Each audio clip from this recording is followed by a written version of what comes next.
Good morning, Pa. So, last class we have seen about neoclassical and classical in the context of organization theory. So, today we are going to see about modern theory. So, in modern theory, we got two theories, system and contingency. Okay, so we are moving to system theory. System theory, that is that was developed in the early 60s with a conceptual and analytical base. It attaches a greater significance on empirical research data. In simple terms, the theory considers organization as system. A system is an organized or whole, a combination of things or parts which form a complex unitary whole. The different parts of the system are called subsystem, which are interrelated. Further, various subsystems are arranged according to a scheme so that complete system is more than just a sum of its parts.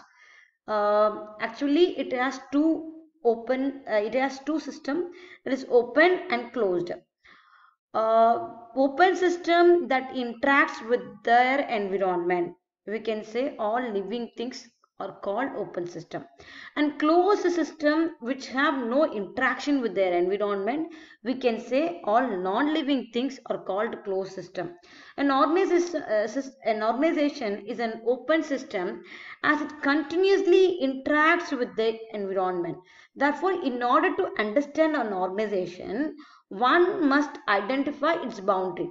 So boundary means we can say the rules and regulations of the organization, vision and mission, policy, procedure, so many things will come under boundaries, limitations. Okay, so we can understand the organization interacts with the environment as an input and output model. So it is a strategic parts. The nature of the interdependency between these parts will be increasing day by day. If there is any processes or system which link the parts together and list of goals that the system is trying to accomplish. So the main parts of the organization will consist, it has so many parts, that is individual. An individual and his personality is the basic part of the system. Every individual's attitude and motive determine his expectation when he participates in the organization system. Next, formal organization.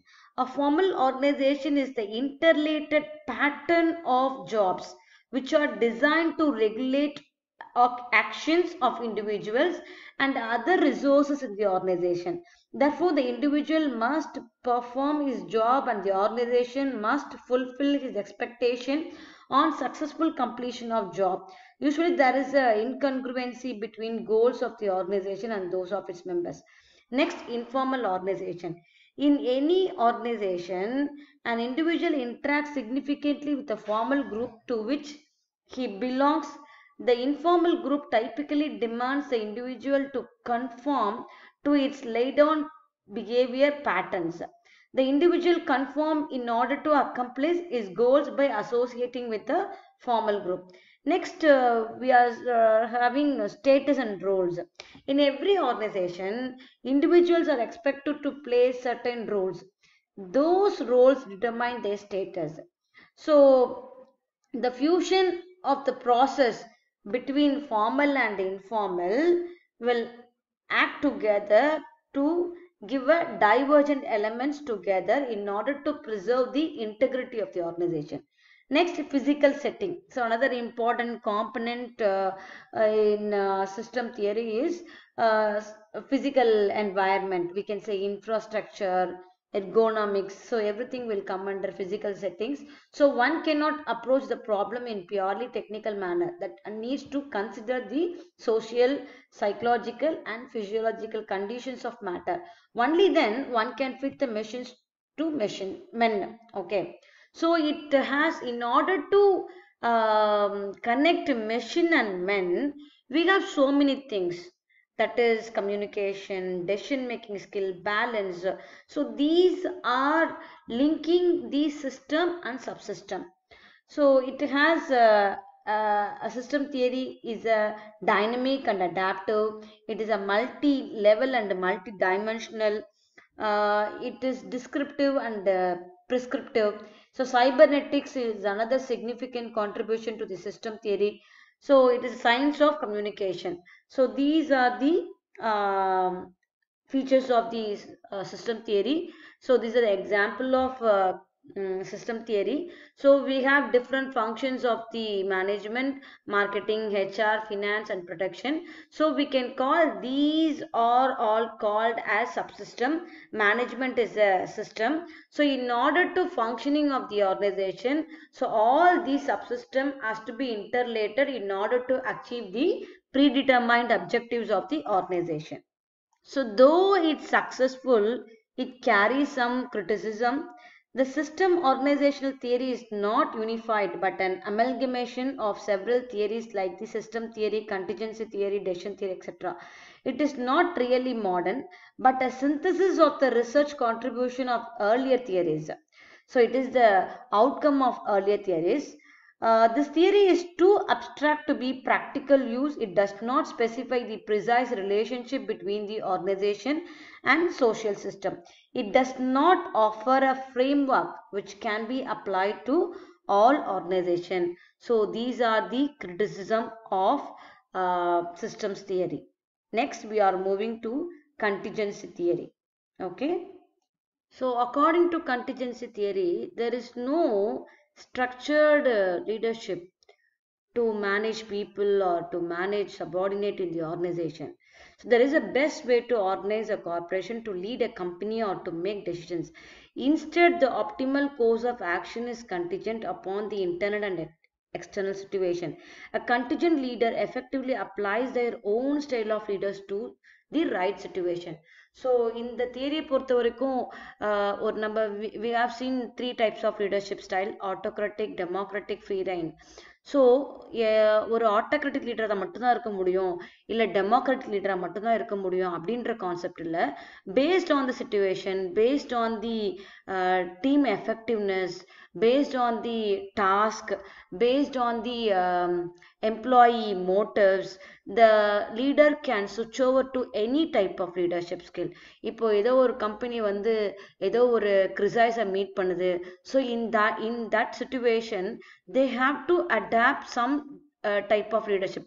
இது வரைக்கும் ஒரு பார்ட்டிசிபேட்டிவா இருக்காரு, இப்போ வந்து ஒரு autocratic லீடர்ஷிப்பை வந்து சுவிட்ச் over பண்ணணும் அப்படின்னா, so it's called contingency theory. Based on the situation the leader can implement any type of leadership skill in order to solve the problem in the organization. It's called contingency theory. Okay. So இதில் வந்து பார்த்தீங்கன்னா இது எப்போ start ஆச்சுன்னா, so this contingency approach to leadership was influenced by two earlier research programs endeavoring to pinpoint effective leadership behavior. 1950, that Ohio State University administered extensive questionnaires measuring a range of possible leader behavior in various organizational contexts. So they got different kinds of feedback from the employees. Although multiple set of leadership behaviors were originally identified based on these questionnaires, two types of behavior proved to be especially typical of effective leaders: consideration and initiating structure. So leader behavior that include building good rapport and interpersonal relationship and showing support and concern for subordinate. Next one is initiating structure leader behavior that provided structure, that is the example role assignment, planning, scheduling to ensure task completion and goal attainment. So these are the two different perspective in contingency approach. So organization are open system that need careful management to satisfy and balance in internal needs and to adapt to environmental circumstances. There is not one best way of organizing. The appropriate form depends on the kind of task or environment one is dealing with. Management must be concerned above all else with achieving assignment and good fits different types of organization are needed in different types of environment. So we can take example of Fredfielder's contingency model. It is focused on a contingency model of leadership in organization. This model contains a relationship between leadership style and favorableness of the situation. Fielder developed a metric to measure a leadership style called least perfect co-worker. The test consists of 16 to 22 items. There are to rate on a scale of 1 to 8 as they think of a co-worker they had the most difficulty working with. A high score indicates that test taker is rational in style and low score indicates that test taker is most task oriented in style. Situational favorableness was described by Fielder in terms of three empirically derived dimensions. First one is leader membership relationship. High if the leader is generally accepted and respected by followers. Second one, degree of task structure. High if the task is very structured. Third one, leader's position power. High if a great deal of authority and power are formally attributed to the leader's position. So in the Fredfielder contingency model அவங்க ஒரு மூணு concept எடுத்துக்கிறாங்க. First one வந்து leader membership relationship, degree of task structure, leader position power. இந்த three கான்செப்ட்ஸை base பண்ணி how they can switch over to contingency model of leadership style. This described contingency theory in the following manner. The best way to organize depends on the nature of the environment to which the organization must relate. The work of other research including Paul Lawrence, James Thomson complement this statement. So இந்த தியரியை base பண்ணி பால் அதுக்கப்புறம் Thomson இவங்க எல்லாருமே வந்து இந்த contingency மாடலில் வந்து கொஞ்சம் இம்ப்ரவைஸ் பண்ணியிருக்காங்க. So it can be concluded that there is no one best way or approach in management or doing things. Different situation calls for different approach to handle, manage and solve the arising issue concerned. Management and organization is an open system which embeds anomalies or challenges every now and then, which requires adaptable and situational solution in order to overcome or solve the problem or issue concerned. Other situation or contingency factors or changes in customer demand for goods and services, change in government policy or law, change in environment or climate and so on. So we are going to see advantages and disadvantages. We have so many advantages due to this due to following the contingency model of approach. This approach is adaptive. This means that it allows organizations to stay flexible and transform their policies and strategies according to the changing environment. The managers can consider the entire factors, analyze situation thoroughly and then make the appropriate decisions. So it helps in taking decision process. Next, due to this approach, the scope of leadership has widened up. This approach gives importance to the managers understanding knowledge and leadership styles and lets them take different decisions depending upon the different situations. The contingency approach allows an organization to choose different leaders as per their leadership style in various contexts. The theory does not expect that all leaders are efficient in dealing with all types of situations in an organization. So next we are going to see disadvantages.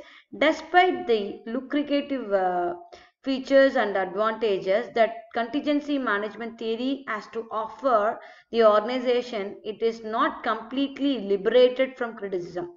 There is no single optimal solution to a problem, which means what manager can iterate as much as they want in search of solutions. This can sometimes lead to wastages of resources, time and money. The contingency approach is quite straightforward, that not at all management situation can be dealt with in specific manner.